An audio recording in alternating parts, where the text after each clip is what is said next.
శాసన మండలి reporters point దగ్గర కోదండరాం మాట్లాడుతున్నారు. లైవ్ ద్వారా చూద్దాం. ఉద్యమ ఆకాంక్షల సాధన కోసం, అమరుల ఆకాంక్షల సాధన కోసం మేము నిలబడి పనిచేస్తామని సందర్భంగా హామీ ఇస్తున్నాం. మాకు చేతనైన కాడికి అక్కడ ఆ ప్రతిజ్ఞ అయితే ముగిసింది, కానీ ఇక్కడ ప్రజల ముందు మేము చేసే ప్రతిజ్ఞ ఏంటంటే మాకు చేతనైన కాడికి శక్తి వంచన లేకుండా ఇక తప్పనిసరిగా ఉద్యమ ఆకాంక్షల సాధన కోసమే పనిచేస్తామని నిలబడతామని కూడా ఈ సందర్భంగా మేము హామీ ఇస్తున్నాం. ఈ హామీని నెరవేర్చడానికి శతవిధాల మేము ప్రయత్నం చేస్తామని కూడా స్పష్టం చేయదలిచింది. మిత్రులందరికీ కూడా మేము ఒక్క మాట, ఇవాళ ఈ స్థాయిలో ఉన్నామంటే అనేక మంది బలిదానాల ఫలితమే. మనం తెలంగాణలో ఉన్నాం. తెలంగాణ ఏర్పడటం వల్లనే మాకు ఈ గుర్తింపు దొరికింది. కాబట్టి మొట్టమొదటిగా అమరవీరులకు నివాళులు అర్పించిన తర్వాత మా ఇతర కార్యక్రమాలన్నింటినీ కూడా మేము దాన్ని నిర్ణయం చేసుకుంటాం, దాన్ని నిర్వహిస్తామని అందరికీ కూడా ఈ సందర్భంగా తెలియజేస్తూ, ఇది ముగిసిన వెంటనే అమరవీరులకు నివాళులు అర్పించే కార్యక్రమం ఉంటుంది. ఇప్పుడు నాతో పాటే ఇవాళ గన్ పార్క్ వద్ద అమరవీరులకు నివాళులు అర్పించే కార్యక్రమం ఉంటుంది.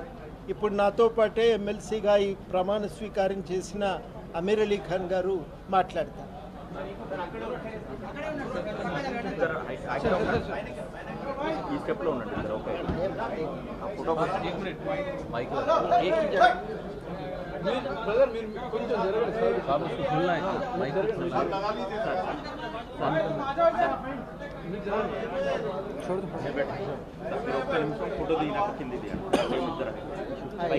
आप थोड़ा इधर सर के दोनों साथ में थे अमीर अली साहब थोड़ा सामने को पैके सर यू आर पैके మీరు కొత్త పైకి కండి ఒక ఫోటో తీసుకుంటాం.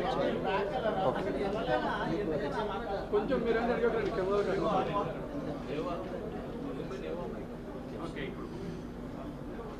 I will start with thanking the government, then the chairman of Legislative Council and the governor of the state, Telangana state, for giving us an opportunity to become the member of Legislative Council. And मैं ये कोशिश करूँगा कि जो भरोसा, जो उम्मीद है लोगों की और जो आवाम, तेलंगाना के पब्लिक की, आवाम की जो अपील ज़रूरत है उसको पूरा करने की पूरी कोशिश करूँगा.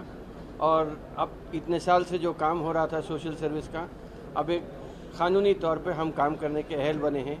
तो मैं समझता हूँ कि प्रोफेसर कोदंडराम रेड्डी साहब हैं और हम दोनों मिलके तेलंगाना के लोगों की जो आशा है, जो भावना है, उसको पूरा करने की कोशिश करेंगे. Thank you.